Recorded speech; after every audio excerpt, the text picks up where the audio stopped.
कहते हैं ये बहुत ऐसा भक्त बनना बहुत कठिन दुर्लभ बताया भगवान ने। बहुनाम जन्म नामन्ते ज्ञानवान माम प्रपद्यते वासुदेवः सर्वमिति स महात्मा सुदुर्लभ। भगवान कहते हैं अर्जुन, ये तत्व ज्ञान को प्राप्त कब होता? बहुत जन्मों का जब अंत आ जाता है जन्म का, उस जन्म को में ये तत्व ज्ञान को प्राप्त होता है। करते करते करते करते बढ़ते बढ़ते अंत का जन्म आ जाता उसका। तो कहते हैं ये पुरुष इसका अंत के जन्म में तत्व ज्ञान को प्राप्त पुरुष, उसकी दृष्टि उसका विचार क्या हो जाता है? वासुदेव ही सब कुछ, वासुदेव सर्वमिति जगत हरिदेव जगत जगदेव हरि, हरि तो जगतो नहीं भिन्न था। जगत है वो परमात्मा ही है, परमात्मा ही जगत है। जैसे भगवान कहते हैं जगह जगह कि उपादान कारण निमित्त कारण दोनों मैं हूं जगत का। कुम्हार घड़े बनाता है तो निमित्त कुम्हार डंडा डोरी चाक सब रहता है, उपादान मिट्टी रहती है, तो अलग अलग रहता है। उपादान से कुम्हार बनाता है, लेकिन ये जगत का जो बनाया सारी सृष्टि की रचना हुई, इसके लिए कोई अलग उपादान निमित्त अलग अलग नहीं है। मैं ही उपादान हूँ और मैं ही निमित्त हूँ, मैं ही बना हूँ, मैं ही बनाया हूँ, बना भी मैं हूँ।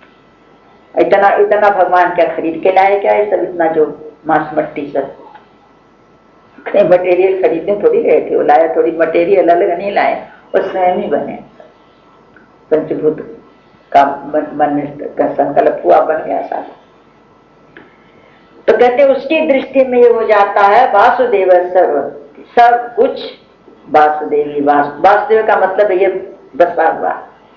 वासुदेव का मतलब बहुत लोग भगवान कृष्ण का करते हैं, वसुदेव जी का बेटा होने से वासुदेव कहते हैं उनको। वासुदेव का अर्थ वही है कि जो सर्वत्र बसा हुआ है। इस प्रकार जो मुझको भजता है वह महात्मा अत्यंत दुर्लभ है, जिसकी ऐसी दृष्टि हो जाती है। कामैस्तैस्तैरहृतज्ञाना प्रपद्यन्तेऽन्य देवता तम तम नियमम् आस्थाये प्रकृत्या नियता स्वया। अरे अर्जुन, जो जिनकी कामनाएं बहुत होती है उनका ज्ञान, कामनाएं उनके ज्ञान को हरण कर लेती है। उनके अनेक प्रकार की कामनाएं होती हैं भोगों की, तो वो क्या करते हैं, उनका स्वभाव कामना में लग जाता है, तो कामना से उनकी ज्ञान का हरण हो जाता है। फिर वे लोग क्या करते हैं, कामनाओं से प्रेरित होकर के कोई बताता उस देवता को पूजा करो, ये नियम धारण करो, कोई कहता इस देवता की पूजा करो, ये नियम धारण करो, तो उस नियम को धारण करते हैं और अन्य अन्य देवताओं को भजते रहते हैं, पूजा करते रहते हैं कामनाओं के वश में। आज कह दिया किसी ने ये करो, कल कह दिया किसी ने ये करो, परसों कह दिया किसी ने ये करो, वो उसी में लगे रह जाते हैं। यो यो याम याम तनुं भक्त श्रद्धया अर्चितुमिच्छति तस्य तस्याचलां श्रद्धां तामेव विदधाम्यहम्। भगवान कहते हैं जो सकामी भक्त हैं तो वो जिस जिस देवताओं के स्वरूप को पूजना चाहते हैं तो श्रद्धा से पूजते हैं।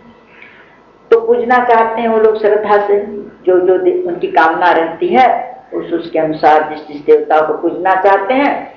तो कहते हैं मैं किसी की श्रद्धा को तोड़ता नहीं, किसी भी मनुष्य की श्रद्धा को तोड़ना नहीं चाहिए। बड़े मुश्किल से तो किसी की श्रद्धा किसी पर होती है, तो उसकी श्रद्धा को तोड़ना अच्छा काम नहीं है। तो भगवान कहते हैं मैं किसी की श्रद्धा नहीं तोड़ती। उस भक्त की जिस देवता को पूजना चाहता है उसकी श्रद्धा को उसी देवता के प्रति मैं और स्थिर कर देता हूं। तो श्रद्धा की शक्ति देता हूं कि जिस देवता को पूजना चाहता है जिस कामना से, मैं उसकी श्रद्धा को और मजबूत कर देता हूं। एक बार यशोदा मैया ने लाला की कोई बात पर मनौती मान ली थी कि अंबिका देवी के दर्शन करने जाऊंगी, नहीं गई। भगवान ने देखा मैया की श्रद्धा तो है लेकिन जा नहीं रही है, फूल बाल गई दिखती, तो एक दिन पेट दर्द का बहाना किया, बड़ा पेट दुख रहा, बड़ा पेट दुख रहा। अब भगवान ठीक ही नहीं हो, तो यशोदा में गोपियां बोली कोई मनौती उनौती तो नहीं मान रखी है, कोई मनौती मान लो इस लाला के लिए। बोले अरे मनौती तो मैंने मान रखी है अंबिका देवी की, मैं तो भूल ही गई थी, मेरे लाला का पेट अच्छा कर दे, मैं जल्दी आऊंगी दर्शन करने को।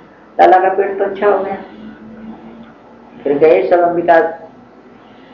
अंबिका बन गए। उसी समय इसने अजगर ने नंद बाबा का पैर पकड़ा था, उसी समय की बात है। तो सब गए दल बल सहित वहां पर। तो भगवान किसी की श्रद्धा को तोड़ते नहीं, जो भगवान कहते सब मेरे ही रूप हैं, तो मैं उसकी श्रद्धा को उसी देवता के प्रति और मजबूत कर देता हूं।